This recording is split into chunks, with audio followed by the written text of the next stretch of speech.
Then what's this? I put one of the photos I got from the private investigator on the table.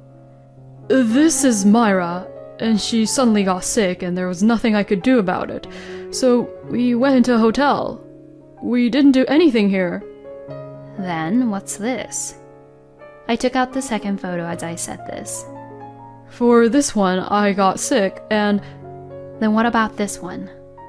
Without pausing, I take out the third picture. This is, My name is Victoria, and I am 35 years old. I am currently the owner and manager of a certain restaurant. It started out as a small restaurant, and after 10 years, it has grown to become one of the most popular restaurants, and now it has about 15 employees. I married my husband Ted a year ago. My husband, who is 3 years older than me, was originally one of my store's regular customers. My first impression of him was that he's a bastard who talks without thinking and gets easily carried away. Later, this first impression would prove to be true, but I had no way of thinking that at the time. My husband visited the restaurant many times, and each time he would try to talk to me. Moreover, he always came to the restaurant just before the last order.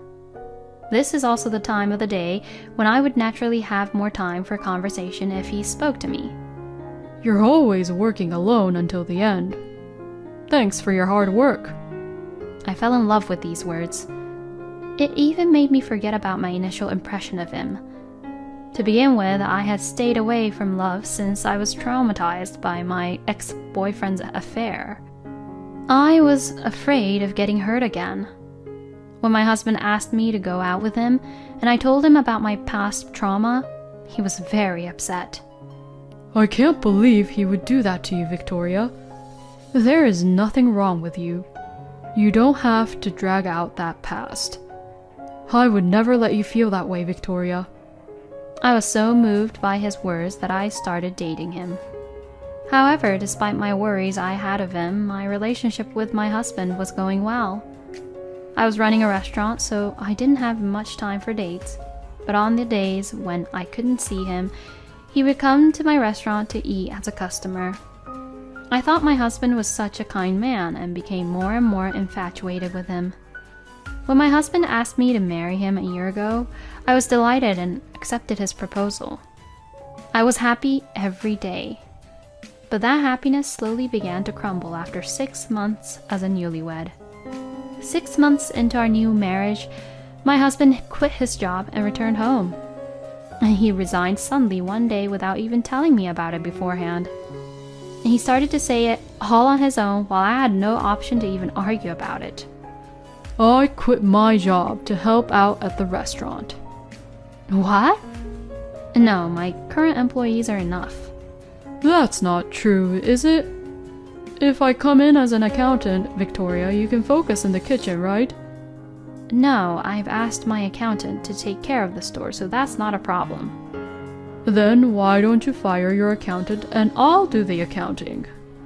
I've known my accountant since we opened the shop, so he understands what I need to do, and I have no intention of terminating our contract.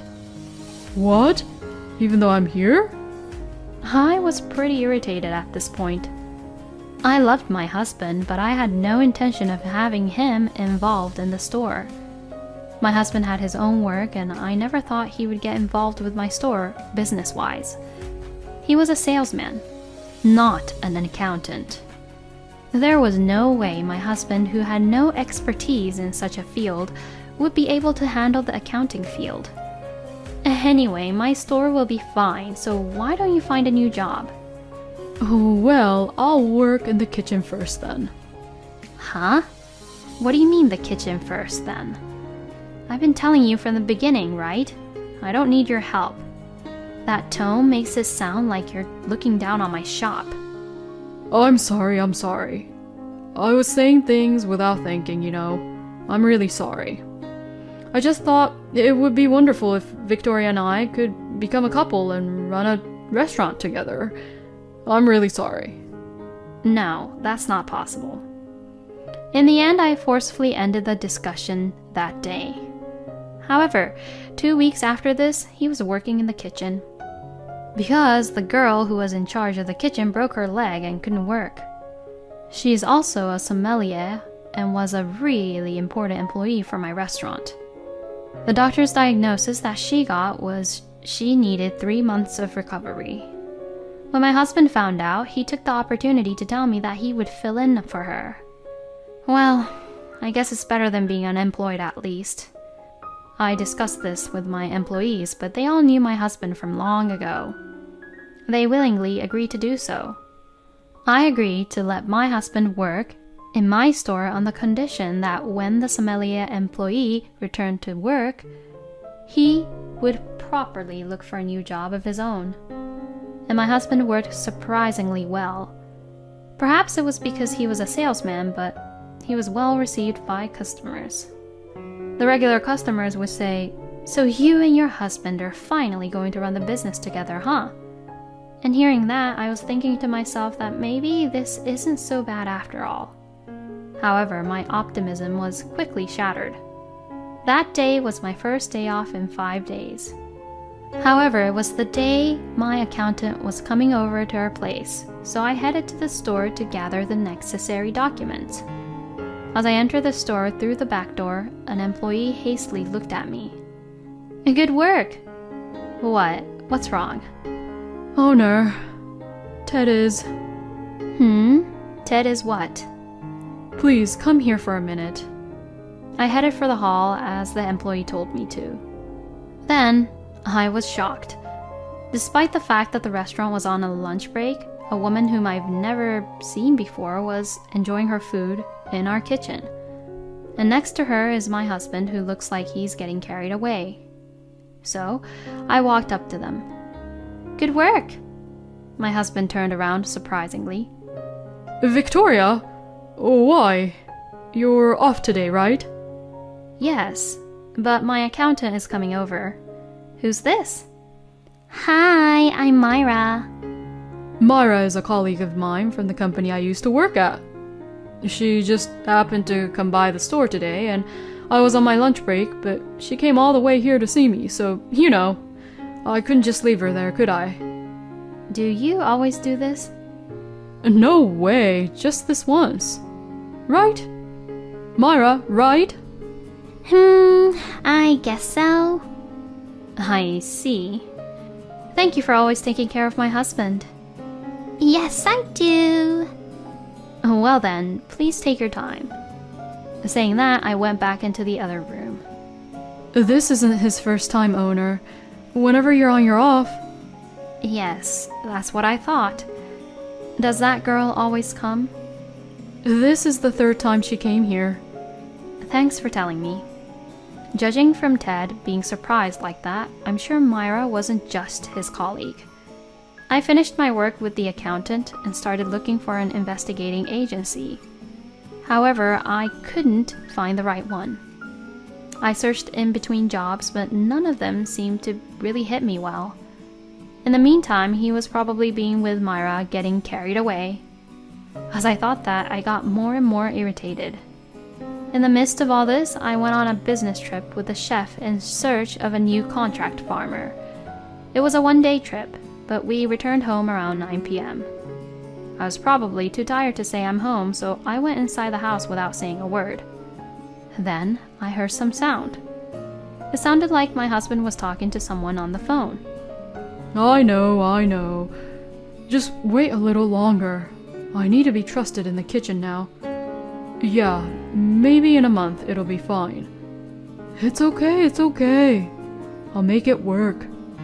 Once I'm in accounting, it's all ours. We can spend all the money we want. Ted is probably talking to Myra on the phone. The reason my husband wanted to do accounting more than necessary was because of embezzlement, huh? What a bastard. This is where my affection for him completely dries out.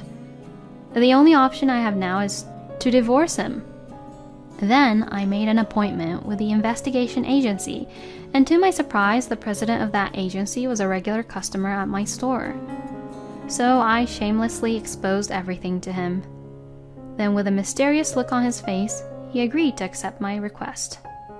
The investigation period was 1 week. My husband, who knew nothing about it, never doubted anything was going to happen to him. He is watching TV while humming in front of me. I wish I could do something to him so that he can't hum. My heart was just filled with anger. A week later, the investigation report came back. The result was shockingly what I had thought. I definitely needed to punish Ted for what he has done to me. I decided to take a revenge on him 3 days later on a regular holiday. I invited all the people involved to the store that day.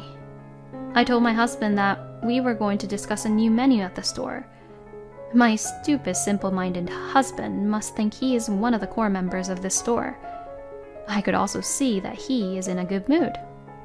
Yes, you are the star of the show today. We arrived at the restaurant and waited for the other people to come. The first person to appear was my lawyer I had hired. Is he the contract farmer?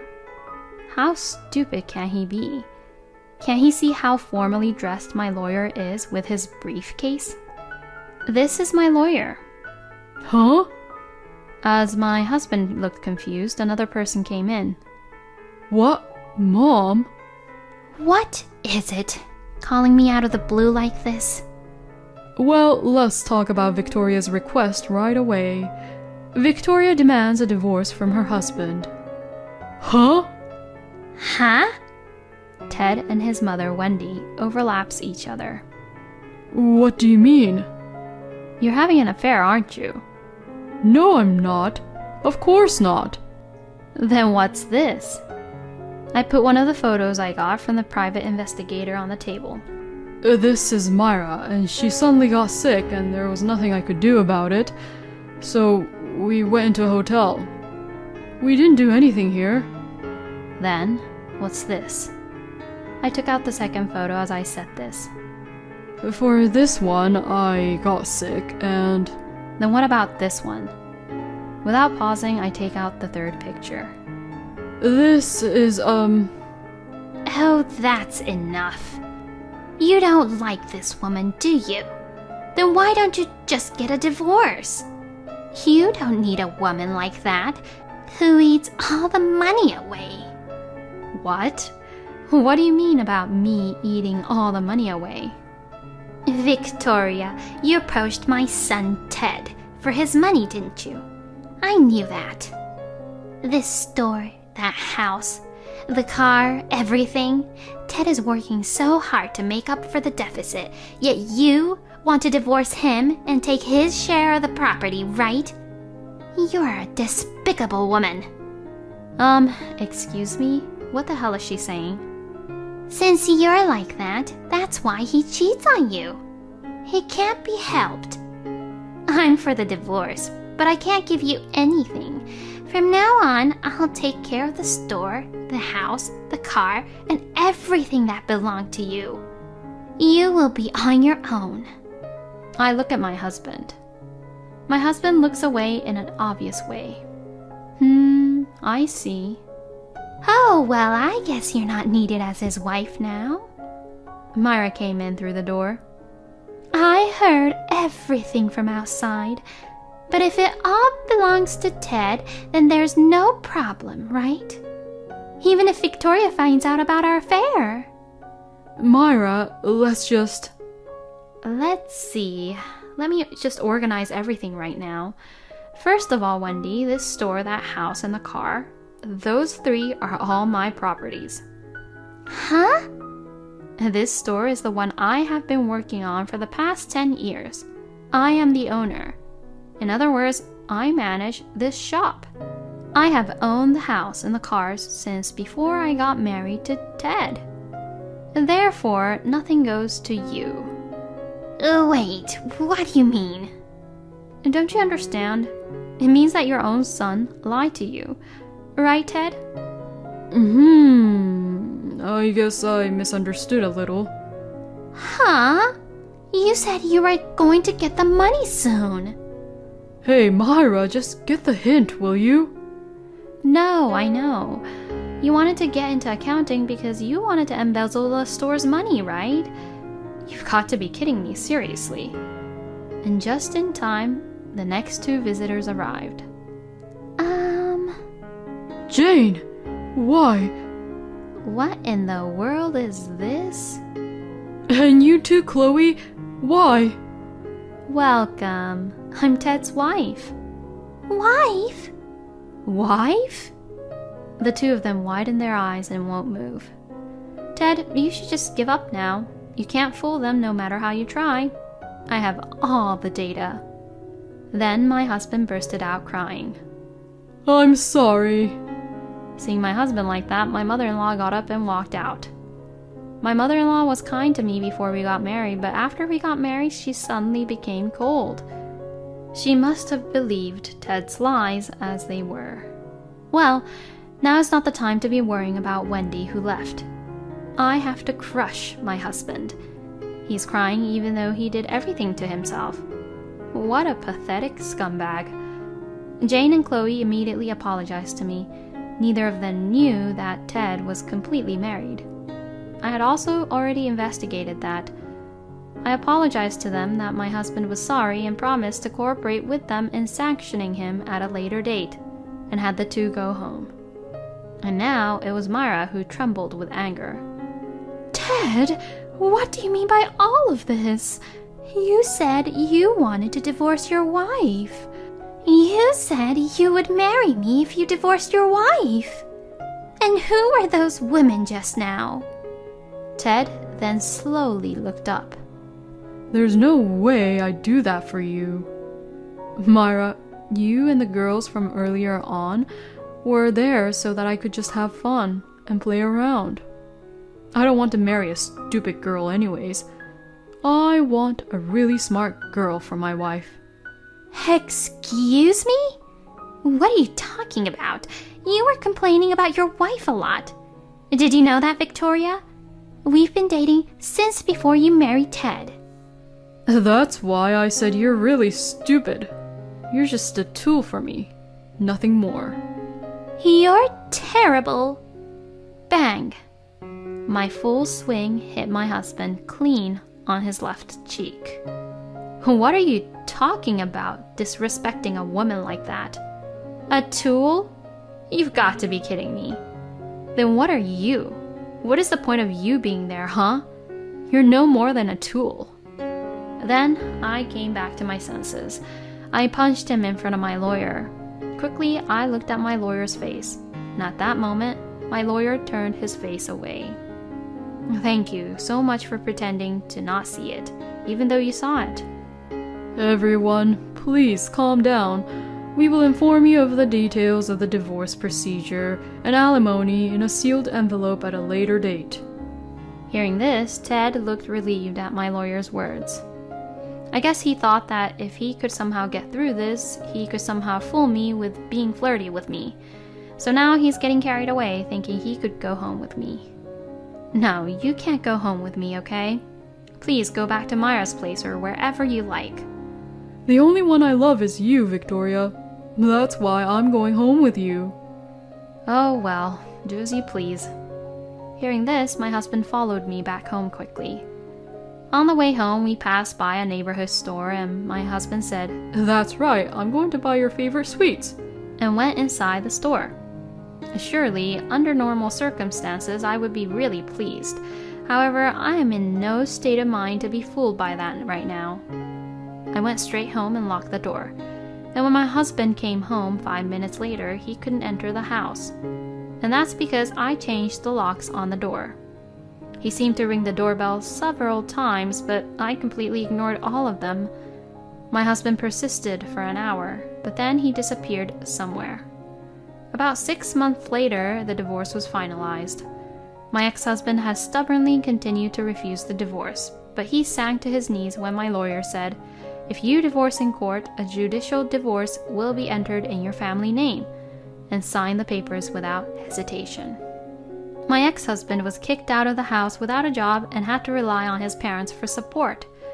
And I heard that the two, Jane and Chloe, who had been having an affair without knowing that Ted was married, filed a claim for alimony against him, and Ted's mom, Wendy, had paid the amount in the end. To my surprise, Myra seriously loved Ted, and she then asked him to marry her because she would support him. However, Ted stubbornly refused her proposal.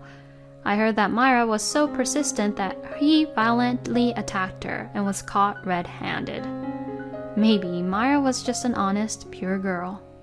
She just fell right into Ted's trap. Well, I was also one of them too, so I can't really say anything. By that time, the sommelier who was hospitalized had returned to the restaurant, and the restaurant was able to return to normal operation. But I have had enough of romance. I'm getting older and stronger, and this time it was not that traumatic. In fact, it won't be long before I can talk about what all happened as a funny story. I will continue to spend my time here, taking good care of my store with my employees and my customers. Thank you for watching until the end. Please subscribe to our channel. See you in the next video.